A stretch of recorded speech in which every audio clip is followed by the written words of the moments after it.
माघ महा महत्तम अध्याय 28। हरे कृष्णा, राधे राधे।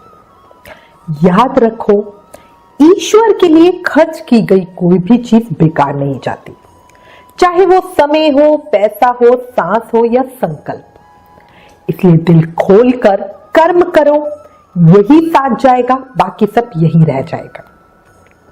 इस पवित्र माघ महीने में अच्छे कर्मों की तो सेल लगी हुई है। कम कर्म करके बहुत ज्यादा पुण्य मिलता है, तो फायदा तो उठाना ही चाहिए। अब गणेश जी महाराज और अपने गुरुदेव को याद करके माघ महत्तम का अध्याय 28 सुनते हैं। वक्रतुंड महाकाय सूर्यकोटि समप्रभा निर्विघ्नं कुरु मे देव सर्वकार्येषु सर्वदा। बोलो गणपति गणेश काटो कलेश, गणेश जी महाराज की जय। गुरु की महिमा का बखान कौन कर पाएगा? गुरु की महिमा का बखान कौन कर पाएगा? गुरु के दिए ज्ञान का ऋण भला कौन भर पाएगा? भगवान से भी बड़ा गुरु को माना जाता है। गुरु बना जीवन का अंधकार कौन हर पाएगा? बोलो गुरुदेव महाराज की जय। कल हमने माघ महा महत्तम के अध्याय 27 में ब्राह्मण कन्याओं द्वारा बताया हुआ नरक का वर्णन सुना, जिसे वो अपनी माताओं को बता रही थी। अब आगे ब्राह्मण कन्याएं नरकों का वर्णन बताने के बाद अपनी माताओं से जीवों के कर्मों के विषय में चर्चा कर रही थी और कह रही थी कि इस भारत भूमि पर जन्म बहुत ही दुर्लभ है। जो भारतवर्ष में जन्म लेकर सब इंद्रियों से युक्त है, किसी भी इंद्रियों से हीन नहीं है, वे ही मनुष्य धन है। अतः माताओं, तुम भय मत करो, आदर पूर्वक धर्म का अनुष्ठान करो। जिनके पास दान रूपी शुभ कर्म होते हैं, वे यमलोक के मार्ग पर सुख से जाते हैं, अन्यथा उस पथ पर जीव को महान क्लेश भोगने पड़ते हैं। ये सब जानकर मनुष्य पुण्य करे और पाप को छोड़ दे। पुण्य से देव तत्व की प्राप्ति होती है और अधर्म से नरक में गिरना पड़ता है। जो देवेश्वर भगवान श्री हरि की शरण में होते हैं, वो भयानक यमलोक का दर्शन नहीं करते।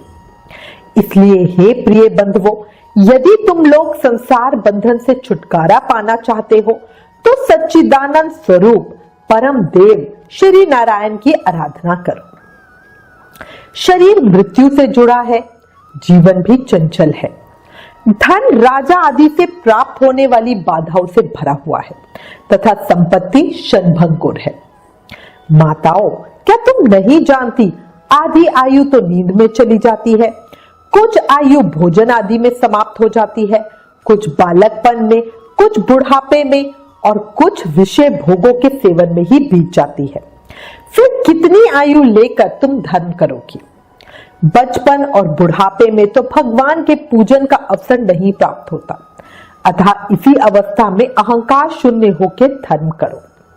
संसार रूपी भयंकर गड्ढे में गिरकर नष्ट न हो जाओ।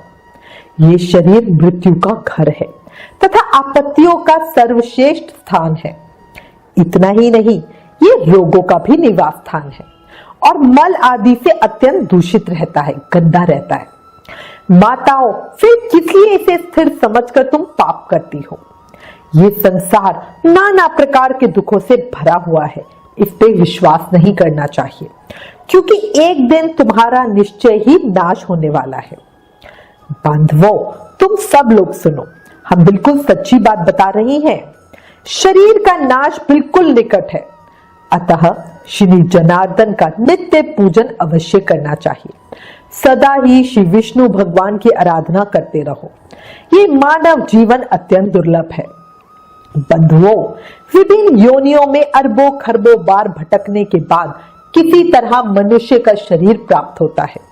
मनुष्य होने पर भी देवताओं के पूजन और दान में मन लगाना बहुत ही कठिन है। माताओं, योग बुद्धि सबसे दुर्लभ है।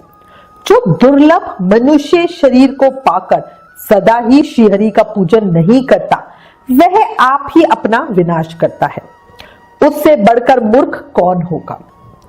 तुम लोग दंभ का आचरण छोड़कर चक्र सुदर्शनधारी भगवान विष्णु की पूजा करो।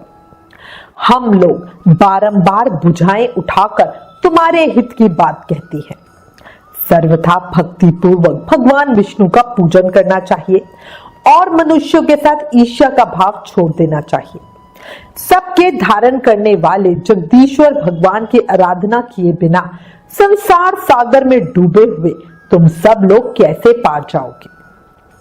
माताओं, अधिक कहने की क्या आवश्यकता, हमारी ये बात सुनो। जो प्रतिदिन तन्मय होकर भगवान गोविंद के गुणों का गान तथा नामों का संकीर्तन सुनते हैं, उन्हें वेदों से, तपस्या से, शास्त्रोक्त दक्षिणा वाले यज्ञों से, पुत्र और स्त्रियों से, संसार के कृत्यों से तथा घर, खेत और बंधु बांधवों से क्या लेना है? इसलिए तुम लोग भय छोड़कर श्री केशव की आराधना करो। शालग्राम शिला का निर्मल और शुद्ध चरणामृत पियो तथा भगवान विष्णु के दिन एकादशी को उपवास करो। जब सूर्य मकर राशि पे स्थित हो उस समय प्रतिदिन प्रातःकाल स्नान करो, साथ ही पति की सेवा में लगी रहो।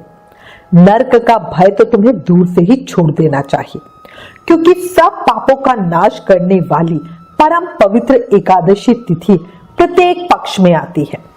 फिर तुम्हें नरक से भय क्यों हो रहा है? घर से बाहर के जल में स्नान करने से पुण्य प्रदान करने वाला माघ मास भी प्रतिवर्ष आया करता है। फिर तुम्हें नरक से भय क्यों होता है? इसके बाद वशिष्ठ जी कहते हैं, हे राजन, वे कन्याएं अपनी माताओं से इस प्रकार कहकर पुनः माघ स्नान, उपवास आदि व्रत, धर्म तथा दान करने लगी। माघ महा महत्तम अध्याय 28 समाप्त। इस अध्याय में उन कन्याओं ने स्पष्ट रूप से बोला है, श्री हरि की भक्ति बिना मुक्ति संभव ही नहीं है।